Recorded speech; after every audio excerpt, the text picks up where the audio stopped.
કેમ છો બાળકો? મજામાં? આજે આપણે આસપાસ વિષયમાં પાઠ 22 ડાબું જમણું વિશે ભણીશું.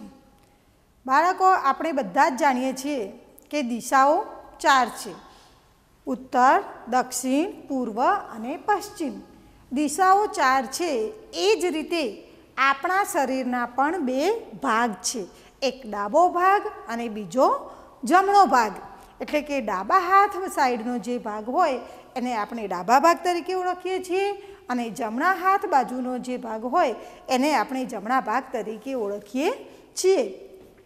તો બાળકો, હજુ તમે નાના છો તો તમે એ જ નથી જાણતા કે ડાબો હાથ કયો અને જમણો હાથ કયો. તો બંને હાથને આપણે કેવી રીતે ઓળખીશું કે આને જ ડાબો કહેવો અને આને જ જમણો હાથ કહેવો? તો બાળકો, તમારા પાઠ્યપુસ્તકમાં પણ એક હાથનું આ રીતનું ચિત્ર આપેલું છે, પંજાનું ચિત્ર આપેલું છે અને એ પંજાના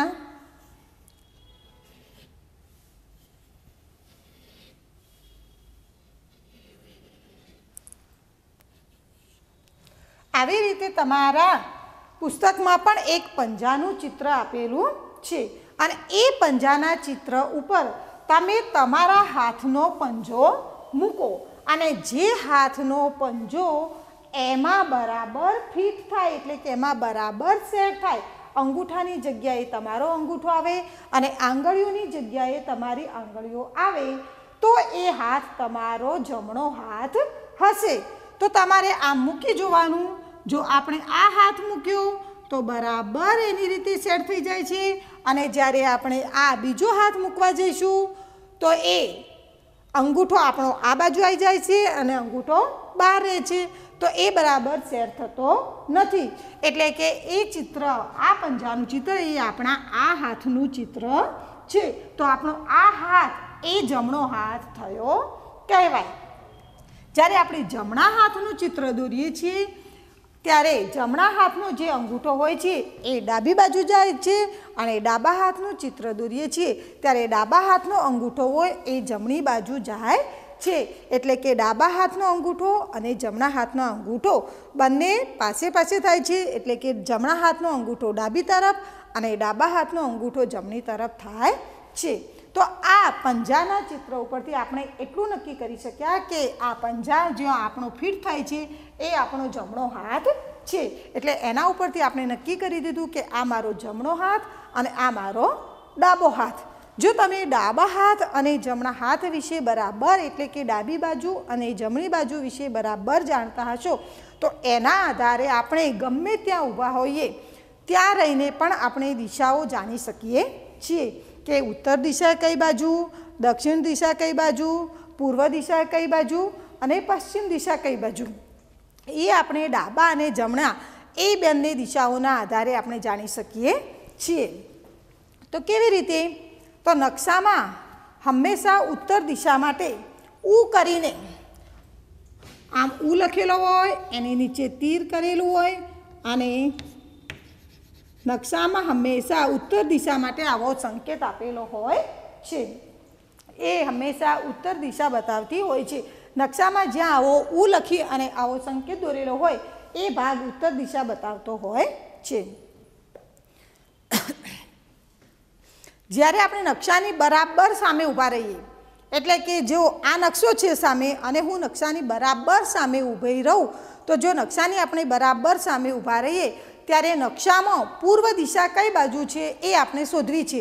તો કેવી રીતે શોધીશું? તો જ્યારે આપણે નકશાની બરાબર સામે ઊભા છીએ તો નકશાની બરાબર સામે એટલે ત્યાં સામે ઉત્તર દિશા થાય અને આપણો જમણો હાથ હોય ત્યાં પૂર્વ દિશા થાય અને ડાબા હાથ બાજુ પશ્ચિમ દિશા થાય છે. અને ઉત્તર દિશાની વિરુદ્ધ દિશામાં, એટલે કે એની સામેની બાજુએ દક્ષિણ દિશા હોય છે. ઉત્તર અને દક્ષિણ એ બંને સામસામી બાજુઓ હોય છે, જ્યારે પૂર્વ અને પશ્ચિમ એ સામસામેની વિરુદ્ધ દિશામાં હોય છે. બાળકો, તમે બીજા ધોરણમાં પણ આ દિશાઓ વિશેનું એક કવિતા આવતી હતી, એના વિશે તમે જાણી ગયા હશો કે ઉગમણી. ઉગમણી એટલે કે પૂર્વ દિશા. સૂરજ જે દિશામાં ઉગે એ દિશાને આપણે પૂર્વ દિશા કહીએ છીએ. સૂરજ આ દિશામાં ઉગે પૂર્વ દિશામાં તો આપણે એ ઉગમણી દિશા કહેવાય છે અને પશ્ચિમ દિશામાં આથમે એટલે આપણે એને આથમણી દિશા કહીએ છીએ. તો એના આધારે પણ એક ગીત હતું તમારે, જો તમને યાદ હોય તો, કે જો પૂર્વ દિશા એટલે કે ઉગમણી, એમાં હતું કે ઉગમણી દિશામાં એટલે કે ઉગમણે નમો તો એટલે કે સૂરજ ઉગે એ દિશામાં જો આપણે ઊભા રહીએ અને આમ નમસ્કાર કરીએ તો ઉગમણે નમો તો ડાબે આપણા ડાબા હાથ તરફ ઉત્તર દિશા આવે છે અને જમણા હાથ તરફ દક્ષિણ દિશા આવે છે. અને આથમણે નમો તો જમણે ઉત્તર રહે છે અને ડાબે દક્ષિણ રહે છે. તો એ જ રીતે અને ઉગમણે નમીએ તો આથમણે ઉગમણે નમીએ એટલે કે પૂર્વમાં નમીએ તો પશ્ચિમ પાછળ રહે અને આથમણે નમીએ એટલે કે પશ્ચિમમાં જો આપણે નમીએ તો પૂર્વ પાછળ રહે છે. નકશાને આપણે વાંચી શકીએ છીએ અને સમજી પણ શકીએ છીએ. તો કેવી રીતે? તો કે નકશામાં અનેક પ્રકારની નિશાનીઓ એટલે કે સંકેતો આપેલા હોય છે. જ્યાં જંગલ હોય તો ઝાડનો સંકેત હોય, નદી આવતી હોય તો પણ નદીનો સંકેત હોય, એવા ઘણા બધા સંકેતો આપેલા હોય છે અને એ સંકેતોના આધારે આપણે નકશાને વાંચી અને સમજી શકતા હોઈએ છીએ. જે સ્થાને આપણે બેઠા હોઈએ ત્યાંથી આપણે આપણી આગળ, પાછળ, આજુ અને બાજુ એટલે કે જમણે અને ડાબે બધી બાજુ આપણે અવલોકન કરી શકતા હોઈએ છીએ. અને આપણે જો વાત કરી કે જો આપણે કાગળમાં આપણા બંને હાથનું ચિત્ર દોરીએ, બંને હાથનું ચિત્ર દોરતા જમણા હાથનો અંગૂઠો, આ જમણા હાથનું ચિત્ર છે અને અહીંયા આપણે ડાબા હાથનું ચિત્ર દોરીએ, તો જો ડાબા હાથનું ચિત્ર દોરીએ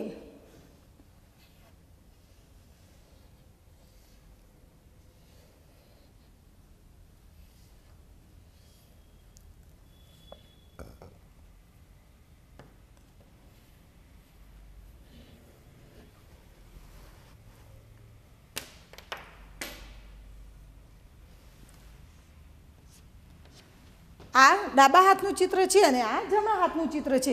જો આપણે બંને હાથનું ચિત્ર કાગળમાં દોરીએ તો જમણા હાથનો અંગૂઠો ડાબી બાજુ ગયો અને ડાબા હાથનો અંગૂઠો એ જમણી બાજુ જાય છે. હવે આપણે પુસ્તકમાં જોઈશું. તો પુસ્તકમાં તમારે ચિત્ર આપેલું જ છે, પંજાનું ચિત્ર દોરેલું છે અને એ પંજા ઉપર તમારે તમારો પંજો મૂકવાનો છે અને જે હાથનો પંજો એમાં બરાબર સેટ થાય એટલે કે એમાં અંગૂઠાની જગ્યાએ અંગૂઠો આવે, આંગળીની જગ્યાએ આંગળી આવે અને બધી આંગળીઓ બરાબર સેટ થાય તો તમારે સમજવાનું કે એ તમારો હાથ એ જમણો હાથ છે. નીચે હાથનું ચિત્ર આપેલું છે અને તેના ઉપર હાથ મૂકો, હથેળી કાગળ બાજુ રહે તે રીતે હાથ ગોઠવો. તમારો અંગૂઠો અને આંગળીઓ ચિત્રમાં દોરેલા અંગૂઠા અને આંગળીઓ પર મૂકો.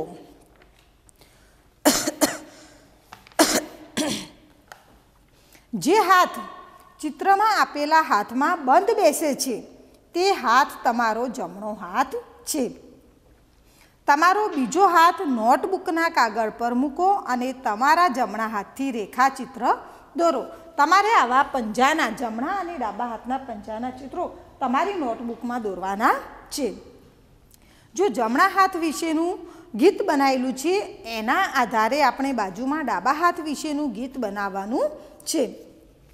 તો જમણા હાથ વિશેનું ગીત છે તમારી પુસ્તકમાં જુઓ તો કે જમણો હાથ ઊંચો કરો, ડાબો હાથ સામે કરો, બંને હાથ ઊંચા કરો અને સાથે ગોળ ગોળ ફરો. એટલે તમે એમ કરશો એટલે તમે તમારો જમણો હાથ અને ડાબો હાથ પણ ઓળખતા થઈ જશો. એના પછી વારી આવી ડાબો હાથ ઊંચો કરો, જમણો હાથ સામે કરો, બંને હાથ નીચા કરો અને સાથોસાથ ઠેકડા ભરો યાની કે કૂદકો ભરો. એ જ રીતે હવે તમારે બાજુમાં ડાબા હાથનું ગીત બનાવીને લખવાનું છે. તો કેવી રીતે બનાવશો? તો બાજુમાં તમારે જોવાનું જ છે કે બાજુમાં જમણા હાથ વિશે આપેલું છે એના જ આધારે તમારે ડાબા હાથનું ગીત બનાવવાનું છે. તો કેવું બનશે કે ડાબો હાથ ઊંચો કરો, જમણો હાથ સામે કરો, બંને હાથ ઊંચા કરો અને સાથે ગોળ ગોળ ફરો. એના પછી બીજો ફકરો છે તો કે જમણો હાથ ઊંચો કરો, ડાબો હાથ સામે કરો, બંને હાથ નીચા કરો અને સાથોસાથ ઠેકડા ભરો.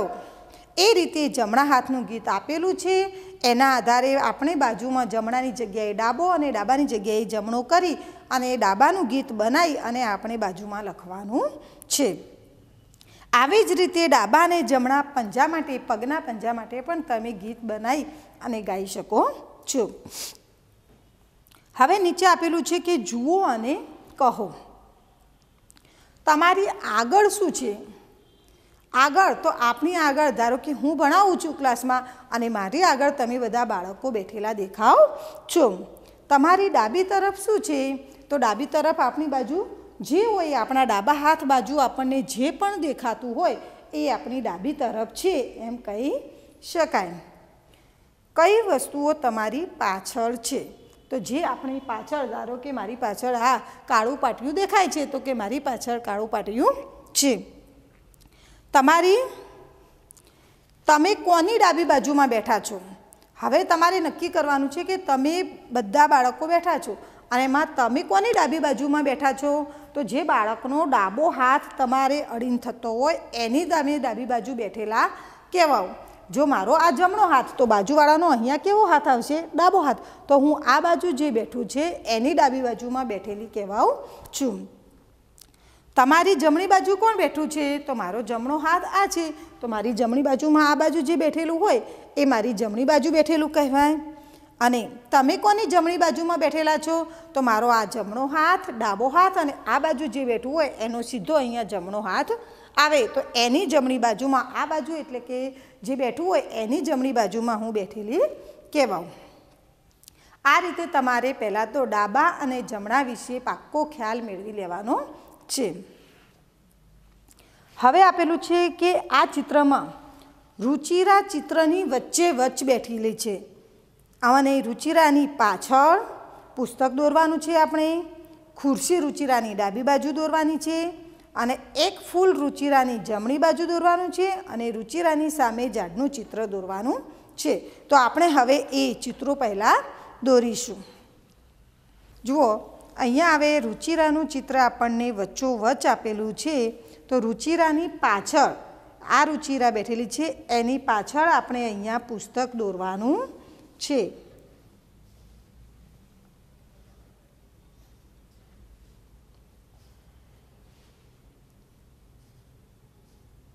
આપણે અહીંયા પર્યાવરણનું પુસ્તક દોર્યું. તો રુચિરાની પાછળ આપણે શું દોર્યું? પુસ્તક. હવે એક ફૂલ રુચિરાની જમણી બાજુ, તો આ રુચિરા બેઠી છે એનો જમણો હાથ આ છે, તો એની જમણી બાજુ, રુચિરાની જમણી બાજુ આપણે એક ફૂલ દોરીશું.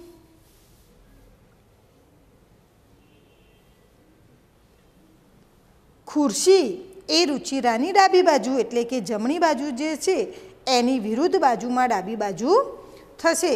તો અહીંયા આપણે ખુરશી દોરવાની છે.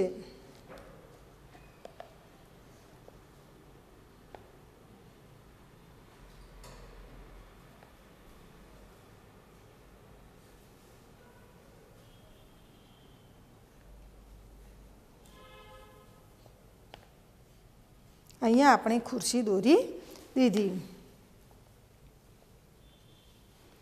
હવે રુચિરાની સામે, રુચિરા આમ બેઠી છે તો એની પાછળ આપણે પુસ્તક દોર્યું અને એની સામે ઝાડનું ચિત્ર દોરવાનું છે.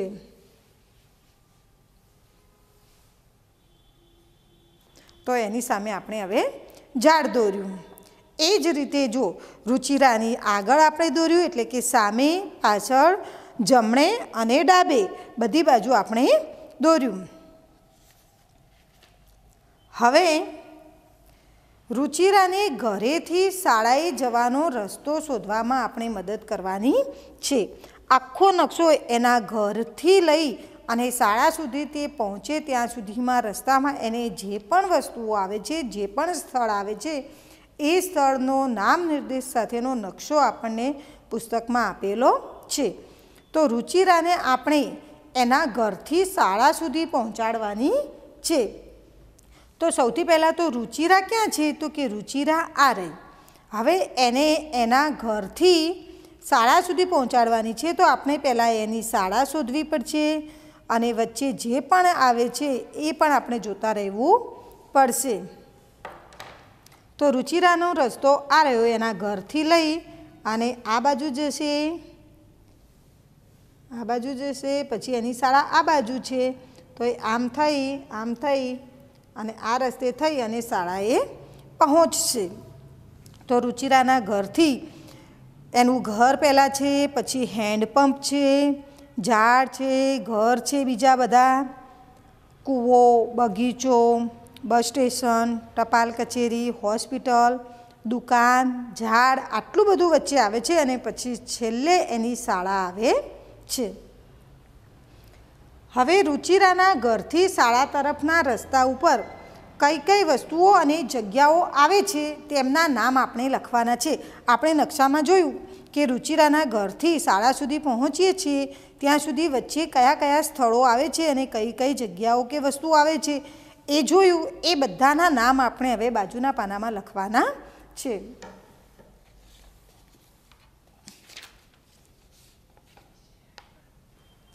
તો સૌથી પહેલાં શું આવશે? રુચિરાનું ઘર.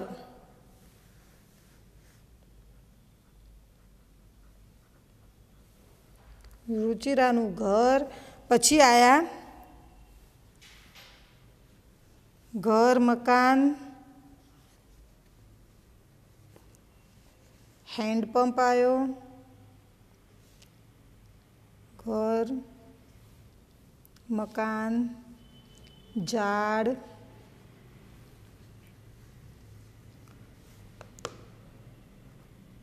બગીચો, કૂવો, બસ સ્ટેશન, ટપાલ કચેરી, હોસ્પિટલ, દુકાન, ઝાડ અને છેલ્લે શાળા આવી. તો આટલા બધા જ સ્થળો એની શાળાએ પહોંચતા પહેલાં રસ્તામાં આવે છે અને એ બધાના નામ આપણે અહીંયા લખ્યા. હવે આપણે આ બધા નામ તો લખ્યા, પણ એમાંથી કેટલાક જમણી બાજુ આવે છે અને કેટલાક ડાબી બાજુ આવે છે. તો એને આપણે અલગ પાડવાના છે કે જમણી બાજુ શું આવે છે અને ડાબી બાજુ શું આવે છે. તો જમણી બાજુ શું આવે છે? તો જમણી બાજુ એટલે કે એના જમણા હાથ બાજુ રુચિરા આટલે ઊભી છે અને આ એનો જમણો હાથ છે, તો એ આ રસ્તેથી આમ જશે અને આટલે આવી તો એના જમણા હાથ બાજુ શું આવ્યું? ઝાડ આવ્યું. બીજું આવશે બગીચો. પછી આ રસ્તે વળી એટલે અહીંયા શું આવ્યું? આ રસ્તા ઉપર રુચિરા હોય એટલે એનો જમણો હાથ આ બાજુનો થયો, તો કૂવો અને ટપાલ કચેરી એ એના જમણા હાથ બાજુ થયા એટલે એ બધું એની જમણી બાજુ આવે છે. અને બાકીનું જે છે એટલે કે રુચિરાનું ઘર, સૌથી પહેલાં તો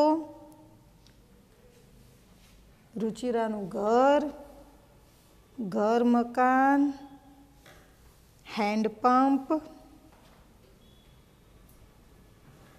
બસ સ્ટેશન, હોસ્પિટલ,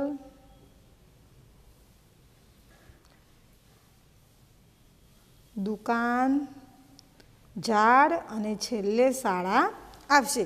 તો આટલી વસ્તુઓ એની ડાબી બાજુ આવે છે એટલે કે એના ડાબા હાથ તરફ આવે છે અને આટલી વસ્તુઓ એના જમણી બાજુ આવે છે. હવે શોધી કાઢો તમે કે રુચિરાને તેના ઘરેથી શાળાના રસ્તા પર કેટલા વળાંક લેવાના થાય. રુચિરા અહીંથી જવાનું શરૂ કર્યું એટલે પહેલાં તો એક બાજુ વળી, પછી બીજી વખત, ત્રીજી વખત, ચોથી વખત અને પાંચમી વખત, એટલે કે એને કેટલા વળાંક લેવાના થયા? કુલ 5 વળાંક લેવાના થયા છે. ત્યારે રુચિરા એની શાળા સુધી પહોંચે છે. હવે આપણે નિશાનીઓ ઓળખવાની છે. નિશાનીને ઓળખો અને તેના નામ લખો. આ નકશો આખો આપેલો છે અને નીચે નિશાનીઓ બધી આપેલી છે અને આ નકશામાં પણ બધી નિશાનીઓ દોરેલી છે. એ નિશાનીઓને આપણે ઓળખવાની છે. તો સૌથી પહેલાં આ નિશાની, તો એને શું કહીશું? એ સ્થળ આ રહ્યું, તો એ રુચિરાનું ઘર છે. એ રુચિરાનું ઘર. આ સાદું બીજા બધાના ઘર છે, આ શેનો સંકેત છે? ઝાડ, આ કૂવો, આ બગીચો.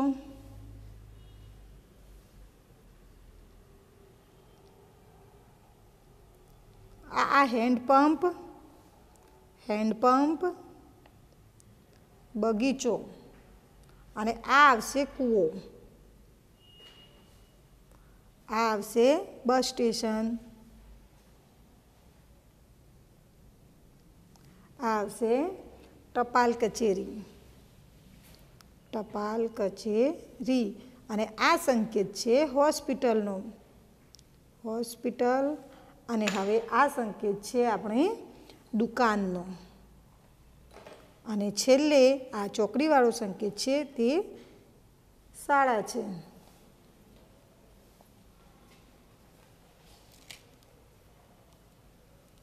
તો જે ઉપરના નકશામાં આપેલા છે સ્થળો સાથે આપેલું છે એને આપણે અહીંયા ખાલી ફક્ત અહીંયા સંકેતો આપેલા છે અને એ સંકેતોને આપણે ઓળખવાના છે.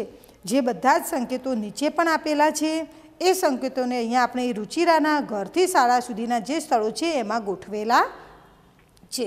તો કે સૌથી પહેલાં આ રુચિરાનું ઘર છે, એના પછી રસ્તામાં એને બીજા ઘર આવે છે, ઝાડ આવે છે, હેન્ડપંપ આવે છે, બગીચો, કૂવો, બસ સ્ટેશન, ટપાલ કચેરી, હોસ્પિટલ, દુકાન, ઝાડ અને છેલ્લે શાળા આવે છે. આ આપણે સંકેતો વડે નકશાને વાંચી શક્યા. અહીંયા જો ખાલી ફક્ત સંકેતો આપેલા હોય તો પણ આપણને ખબર પડી જાય કે રસ્તામાં આટલા સ્થળો, ટપાલ કચેરી, બસ સ્ટેશન, હોસ્પિટલ, દુકાન બધું આવે છે. એ આપણને સંકેતોના આધારે પણ કહી શકીએ.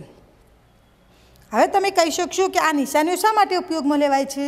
નિશાનીઓનો ઉપયોગ કરીને જ આપણે નકશાને વાંચી અને સમજી શકીએ છીએ. જો નિશાનીઓ ન હોય તો આપણે નકશાને સમજી શકીએ નહીં. નકશો વાંચવા માટે નિશાનીઓ તો હોવી જ જોઈએ. હવે અહીંયા તમારી પોતાની નિશાની બનાવો. આ નિશાની પહેલાંની નિશાની કરતાં અલગ હોવી જરૂરી છે. હવે તમે બનાવેલ નિશાની નીચે આપેલા નકશામાં મૂકો અને નકશામાં જ નિશાની બનાવવાનું રાખવું. હવે જુઓ, અહીંયા જ આપણે જેમ અહીંયા આ નિશાનીઓ બનાવેલી છે એ જ રીતે અહીંયા આપણે આપણી પોતાની નિશાનીઓ બનાવવાની છે. તો કહે છે કે નકશામાં જ નિશાનીઓ બનાવી દેવાની. તો અહીંયા જુઓ, રુચિરાનું ઘર છે ત્યાં અહીંયા તમારે તમારું ઘર બનાવવાનું, એટલે કે રુચિરાનું ઘર બનાવવાનું છે, પણ એના માટે તમારે નિશાની આપવાની છે. તો અહીંયા રુચિરાના ઘરની જે નિશાની છે એના કરતાં આપણે સહેજ અલગ નિશાની આપીશું. જેમ કે આમાં આ રુચિરાનું ઘર આપણે શું બનાવ્યું? રુચિરાનું ઘર. આ આપણે રુચિરાનું ઘર બનાવ્યું, એટલે એના કરતાં આપણે સહેજ સંકેત અલગ રાખ્યો છે. હવે અહીંયા ઘર બનાવવાના છે.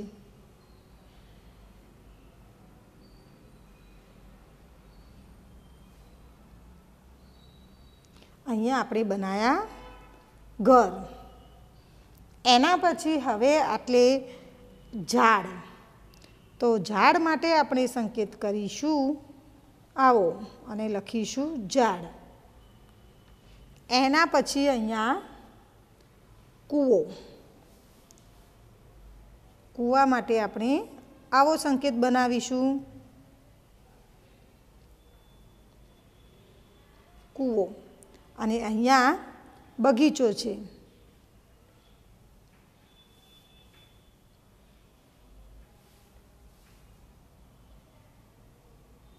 અહીંયા બગીચો. હવે અહીંયા પોસ્ટ ઓફિસ. તો અહીંયા આપણે પોસ્ટ ઓફિસ માટે આવો સંકેત આપીશું અને લખીશું પોસ્ટ ઓફિસ. અને અહીંયા હોસ્પિટલ છે તો ત્યાં આપણે હોસ્પિટલનો સંકેત કરીશું હોસ્પિટલ. હવે આગળ અહીંયા દુકાન છે વચ્ચે રસ્તામાં, તો એના માટે આપણે આવો સંકેત કરીશું અને લખીશું દુકાન. અને અહીંયા ફરી ઝાડ આવ્યું તો આપણે ઝાડ દોરીશું, જેવું આપણે અહીંયા નીચે દોર્યું હતું. હવે અહીંયા છેલ્લે રુચિરાની શાળા આવી.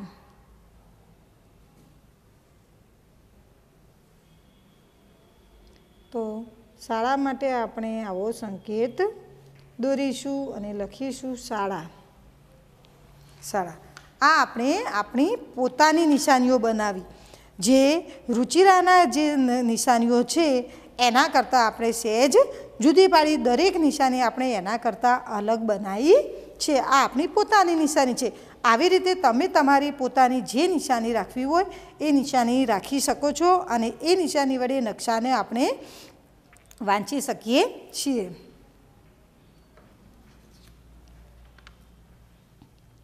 હવે અહીંયા શબ્દો વાંચો અને તે માટે નિશાની દોરો. એટલે કે શબ્દો આપેલા છે અને એક નિશાની આપેલી છે. એ રીતે આપણે અહીંયા બધી નિશાનીઓ દોરવાની છે. એ રીતે તમારે શબ્દો વાંચી અને નિશાની દોરવાની છે. ઝાડનો સંકેત આપેલો છે એ રીતે તમારે ઘરની નિશાની દોરવાની. તમે જેવી દોરો એવી દોરી શકો છો. તમારે તમારી પોતાની નિશાનીઓ બનાવવાની છે. એટલે અહીંયા તમારે બધી જ નિશાનીઓ તમારે જાતે બનાવવાની છે. અહીંયા ઘર આપેલું છે, ઘર શબ્દ લખેલો છે તો ઘરનો સંકેત દોરવાનો.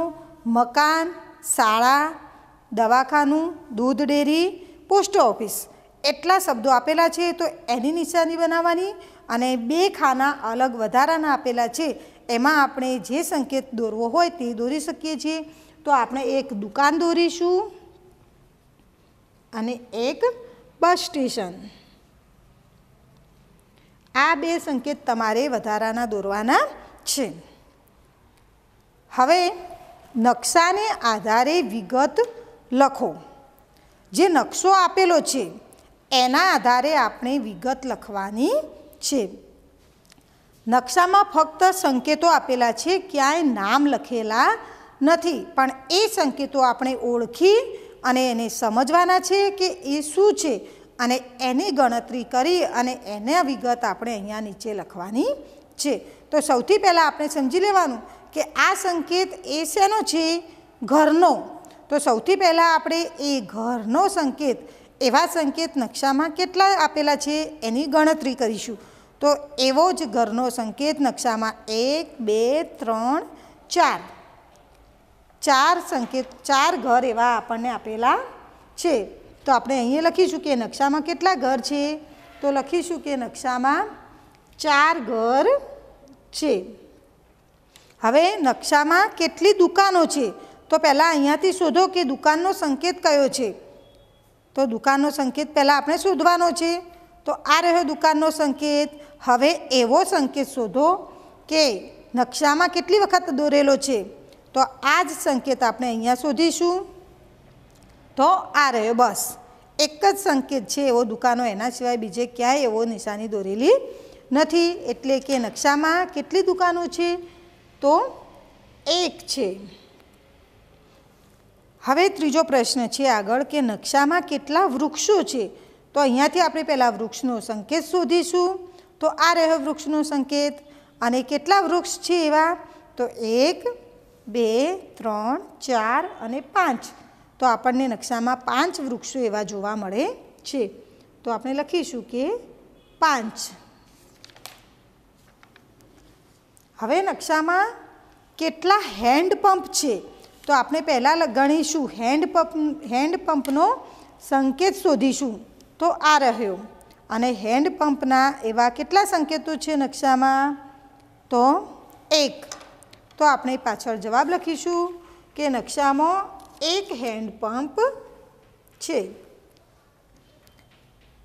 આગળનો પ્રશ્ન છે કે પોસ્ટ ઓફિસ કે હોસ્પિટલથી સૌથી નજીક શું છે? હવે પોસ્ટ ઓફિસ અને હોસ્પિટલને પહેલાં તમારે ઓળખવાની છે. તો પોસ્ટ ઓફિસ આ રહી અને પોસ્ટ ઓફિસ અને હોસ્પિટલ આ રહી. તો બેમાંથી સૌથી નજીક શું છે? પોસ્ટ ઓફિસ આટલે છે અને હોસ્પિટલ આટલે છે. તો બેમાંથી સૌથી નજીક શું છે? પોસ્ટ ઓફિસ કે હોસ્પિટલથી સૌથી નજીક શું છે? તો વચ્ચે એમાં હોસ્પિટલથી આપણે જતા હોઈએ અને પોસ્ટ ઓફિસ, તો સૌથી નજીક આપણે અહીંયા આવે છે બગીચો.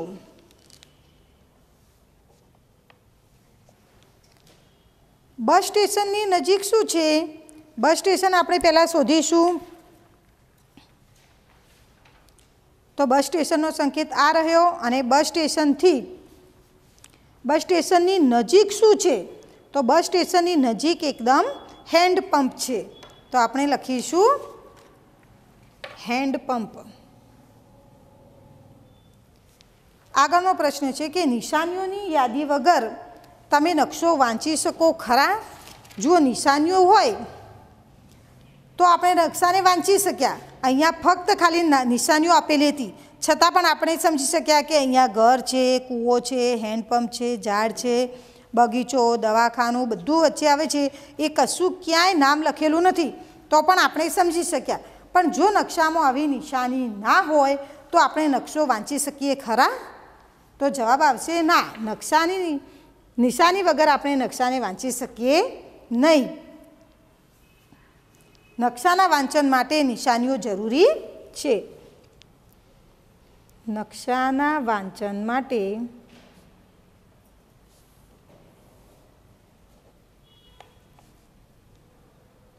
નિશાનીઓ જરૂર છે. જો નિશાનીઓ હોય એટલે કે સંકેતો હોય તો જ આપણે નકશાને વાંચી અને સમજી શકીએ છીએ. એના સિવાય આપણે નકશાઓ ક્યારેય સમજી શકતા નથી. હવે આગળનો પ્રશ્ન છે કે તમે ગણિતમાં ભણ્યા હો તેવી જ નિશાનીઓ અહીંયા લખો. ગણિતમાં આપણે ભણીએ છીએ ને, ગુણાકાર, ભાગાકાર, સરવાળા, બાદબાકી, એ બધાની નિશાનીઓ આપણે અહીંયા લખવાની છે. તો ગણિતમાં આપણે સૌથી પહેલાં તો સરવાળા ભણીએ છીએ. તો સરવાળાની નિશાની કેવી આવે? તો આમ.